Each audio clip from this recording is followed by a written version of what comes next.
जय श्री कृष्णा। राधे राधे। आइए सुनते हैं गुरुवार व्रत कथा। इस कथा को सुनने से मिलेगी देव बृहस्पति की कृपा। देव गुरु बृहस्पति को बुद्धि और शिक्षा का कारक माना जाता है। गुरुवार को बृहस्पति देव की पूजा करने से धन, विद्या, मान सम्मान, प्रतिष्ठा और कई अन्य मनोवांछित फल की प्राप्ति होती है। धार्मिक ग्रंथों के अनुसार गुरुवार को भगवान बृहस्पति की पूजा का विधान है। गुरुवार के दिन व्रत और कथा सुनने से घर परिवार में सुख समृद्धि बनी रहती है। आइए सुनते हैं गुरुवार व्रत कथा। देव गुरु बृहस्पति को बुद्धि और शिक्षा का कारक माना जाता है। कथा के अनुसार प्राचीन काल की बात है। किसी राज्य में एक बड़ा प्रतापी और दानी राजा राज्य करता था। वह हर गुरुवार को व्रत रखकर दीन दुखियों की मदद करके पुण्य प्राप्त करता था। परंतु ये बात उसकी रानी को अच्छी नहीं लगती थी।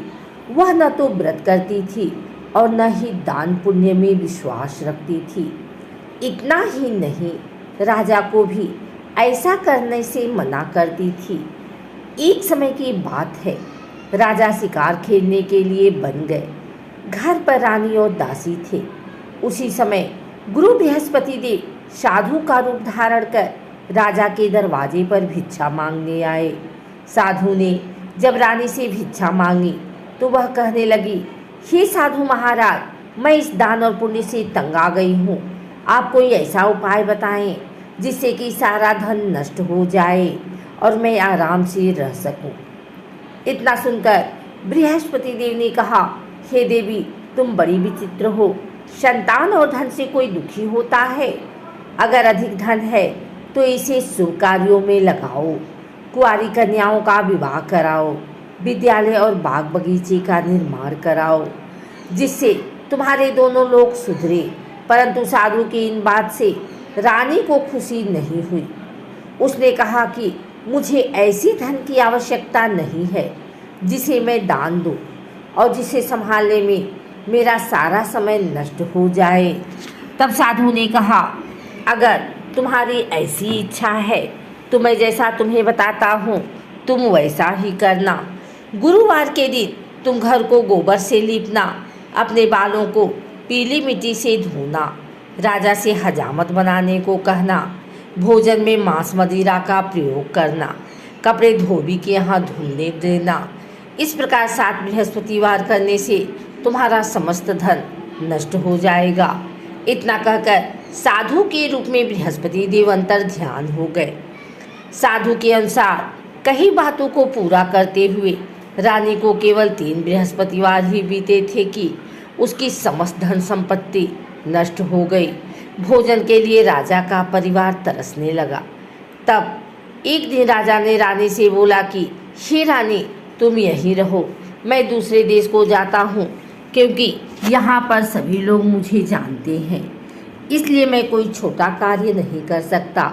ऐसा कहकर राजा दूसरे देश को चला गया। वहाँ वह जंगल से लकड़ी काट कर लाता और शहर में बेचता। इस तरह वह अपना जीवन व्यतीत करने लगा। इधर राजा के परदेश जाते ही रानी और दासी दुखी रहने लगी।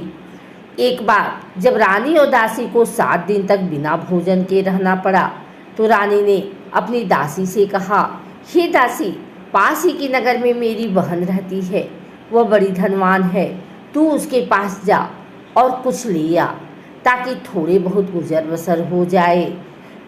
दासी रानी की बहन के पास गई। उस दिन गुरुवार का दिन था और रानी की बहन उस समय बृहस्पतिवार का व्रत की कथा सुन रही थी। दासी ने रानी की बहन को अपनी रानी का संदेश दिया, लेकिन रानी की बड़ी बहन ने कोई उत्तर नहीं दिया। जब दासी को रानी की बहन से कोई उत्तर नहीं मिला तो वह बहुत दुखी हुई और उसे क्रोध भी आया। दासी ने वापस आकर रानी को सारी बात बता दी। ये सुनकर रानी ने अपने भाग्य को कोसा। उधर रानी की बहन ने सोचा कि मेरी बहन की दासी आई थी, परंतु मैं उससे नहीं बोली, इससे वह बहुत दुखी हुई होगी। कथा सुनकर और पूजा समाप्त करके वह अपनी बहन के घर आई और कहने लगी, ही बहन, मैं बृहस्पतिवार का व्रत कर रही थी। तुम्हारी दासी मेरे घर आई थी, परंतु जब तक कथा होती है तब तक न तो उठते हैं और न ही बोलते हैं, इसलिए मैं नहीं बोली। बताओ दासी क्यों आई थी? रानी बोली, बहन, तुमसे क्या छिपाऊं, हमारे घर में खाने तक को अनाज नहीं है। ऐसा कहते कहते रानी की आंखें भर आई। उसने दासी समेत पिछले 7 दिनों से भूखे रहने की पूरी बात अपने बहन को बता दी। रानी की बहन बोली, देखो बहन, भगवान बृहस्पति देव सबकी मनोकामना को पूर्ण करते हैं। देखो, शायद तुम्हारे घर में अनाज रखा हो। पहले तो रानी को विश्वास नहीं हुआ, पर बहन के आग्रह करने पर उसने अपने दासी को अंदर भेजा तो दासी को बड़ी हैरानी हुई। दासी रानी से कहने लगी, हे रानी, जब हमको भोजन नहीं मिलता तो हम व्रत ही तो करते हैं, इसलिए क्यों न इनसे व्रत और कथा की विधि पूछ ली जाए ताकि हम भी व्रत कर सकें। तब रानी ने अपनी बहन से बृहस्पति देव की कथा सुनाई और विधि बताई। बृहस्पतिवार व्रत के बारे में जब पूछा तब उसकी बहन ने बताया, बृहस्पतिवार के व्रत में चने की दाल और मुनक्का केले की जड़ में अर्पित करें तथा दीपक जलाएं, व्रत कथा सुने और पीला भोजन ही करें। इससे बृहस्पति देव और भगवान विष्णु प्रसन्न होते हैं। व्रत और पूजा की विधि बताकर रानी की बहन अपने घर को लौट गई।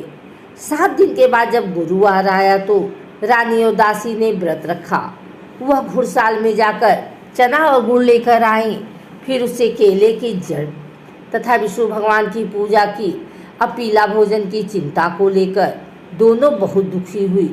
चूँकि उन्होंने व्रत रखा था, इसलिए बृहस्पति देव उनसे प्रसन्न थे। वह एक साधारण व्यक्ति के रूप में धारण कर 2 थालों में पीला भोजन दासी को दे गए। भोजन पाकर दासी प्रसन्न हुई और फिर रानी के साथ मिलकर भोजन ग्रहण किया। उसके बाद वह सभी गुरुवार को व्रत और पूजा करने लगी। बृहस्पति देव की कृपा से उनके पास फिर से धन संपत्ति आ गई, परंतु रानी फिर से पहले की तरह आलस्य करने लगी। तब दासी बोली, देखो रानी, तुम पहले भी इस प्रकार आलस्य करती थी, तुम्हें धन रखने में कष्ट होता था, इस कारण सभी धन नष्ट हो गया, और अब जब देव बृहस्पति की कृपा से धन मिला है तो तुम्हें फिर से आलस्य होने लगा है। रानी को समझाते हुए दासी कहती है कि बड़ी मुसीबतों के बाद हमने ये धन पाया है, इसलिए हमें दान पुण्य करना चाहिए, भूखों को भोजन कराना चाहिए और धन को शुभ कार्यों में खर्च करना चाहिए। इससे तुम्हारे कुल का यश बढ़ेगा, स्वर्ग की प्राप्ति होगी और पितृ प्रसन्न होंगे। दासी की बात मानकर रानी अपना धन शुभ कार्यों में खर्च करने लगी। इससे पूरी नगर में उसका यश बढ़ने लगा। बृहस्पतिवार व्रत कथा के बाद श्रद्धा के साथ आरती करनी चाहिए। इसके बाद प्रसाद बांटकर उसे ग्रहण करना चाहिए।